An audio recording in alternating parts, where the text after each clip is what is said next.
Hello guys, welcome back to our channel. আর আমি সুপ্রিত। দুপুরবেলা একটুখানি ঘুমোতে পারিনি, এসে 10 বার ধরে ডেকে এই করে দাও ওই করে দাও। এদিকে নিজেই দিয়েছে জল বোতল খোলার জন্য, আর এদিকে যে জল বোতল আমি খুলতে যাচ্ছি এখন ভাবছি হয়তো আমি ভেঙে দিচ্ছি। জাগাদের ট্রাস্ট ইস্যু। আজ হচ্ছে শনিবার, তাই আমাদের মহারানী যাচ্ছেন আঁকতে। আর এদিকে আমি দুপুরবেলায় কিছুক্ষণ ধরে একটুখানি ল্যাদ খেয়ে যাবো হচ্ছে চা খেতে। মোটো এটা দুপুর না, তাও মোটামুটি 4:30 থেকে 4:45। আমার দুপুরবেলায় ঘুমোতে একদম ভালো। তোমাদের মধ্যে কি এমন কেউ আছে যাদের দুপুরবেলায় ঘুমোতে খুব ভালো লাগে? আমার ভালো না লাগার একটাই কারণ আমি যদি দুপুরে 10টা মিনিট ঘুমিয়ে পড়ি, রাতে আমাকে সারা রাত জাগতে হয়। রোজ একসাথে বসে চা খাওয়া হয় না, কিন্তু আজকে বৃষ্টির জন্য মা দোকান খোলেনি, তার জন্য আজকে একসাথে সবাই মিলে চা খাওয়া হচ্ছে। চা খাওয়া কমপ্লিট করে এদিকে আমি রেডি হয়ে বেরিয়ে যাব হচ্ছে আমার পছন্দের জায়গায়। চলো, বেরানোর আগে ঠাকুর দর্শন করে গাড়িতে চাবি লাগিয়ে পছন্দের জায়গা যাওয়ার আগে চলে আসলাম দোকানে। এবার এখানে দোকানে প্রচুর ভিড় ছিল বলে তাই দিদিকে একটুখানি হাতে হাত করে দিলাম, কারণ মা বাড়িতে সন্ধ্যা মন্দা দিয়ে তারপরে কমপ্লিট করে এবার আমি বেরিয়ে গেছি হচ্ছে সোজা আমার পছন্দের জায়গায়। আর সাথে আমার সাথে আছে আরো একজন, এই যে ইনি।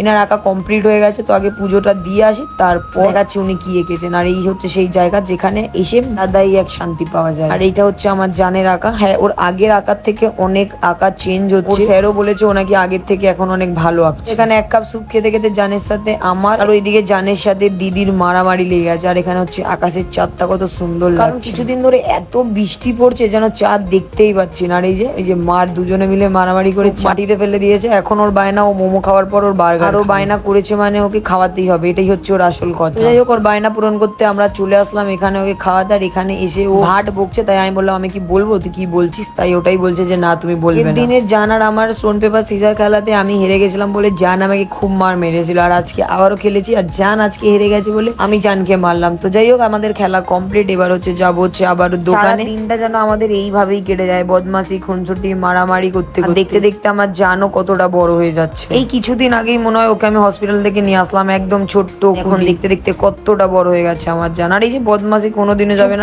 আমার পাশে বসেছিল কিন্তু না, উঠে যেই যেতে গেছে স্লিপ খেয়ে পড়ে পা গেছে ফুলে। বদমাশি এখন করবে না তো কখন করবে?